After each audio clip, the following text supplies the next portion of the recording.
அவளுக்கும் யாரும் இல்லை, எனக்கும் யாரும் இல்லை. அவளை தனியாக விட்டுட்டு போகிறேன்னு பயமாக இருக்குது தம்பி. அதனால் எனக்கு ஒரு ஹெல்ப் பண்ண முடியுமான்னு கேட்டார்.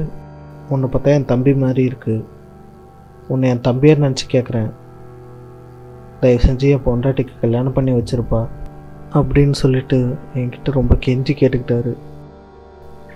உங்கள் வீட்டுக்கார் சொன்னது போல் அவர் இறந்துட்டார். உங்களுக்காக நான் பல இடத்துல மாப்பிள்ளை பார்த்தேன். எல்லாரும் ஏன்டா அவளுக்காக இப்படி கெஞ்சுற, அதுக்கு நீயே கல்யாணம் பண்ணிக்கலாம்ல அப்படின்னு சொன்னாங்க. அது எனக்கு சரியா பட்டுது. அப்பவே நான் முடிவு பண்ணிட்டேன், எனக்கு மனைவின்னு ஒருத்தி வந்தா அது நீதான்னு. மனோஜ், நீ என்னை விட 5 வயசு சின்னவன்டா. என் புருஷன் பெருந்தன்மையாக சொல்லிட்டு போயிட்டாரு. நான் என் முடிவை எடுக்க வேண்டாமா? எனக்கு இப்போ கல்யாணத்தில் இஷ்டம் இல்லை. சரசு, நீ என்னை விட்டு இப்படி விலகி விலகி போகிறது தான் என்னை உன்கிட்ட தேடி தேடி வர வைக்குது. மனோஜ், இந்த வீட்டை விட்டு நான் வெளியில் வரக்கூடாது, யார்கிட்டையும் சகஜமாக பேசக்கூடாது அப்படின்னு எங்கள் அண்ணன் சொல்லியிருக்காரு. உனக்கு புரியுதா?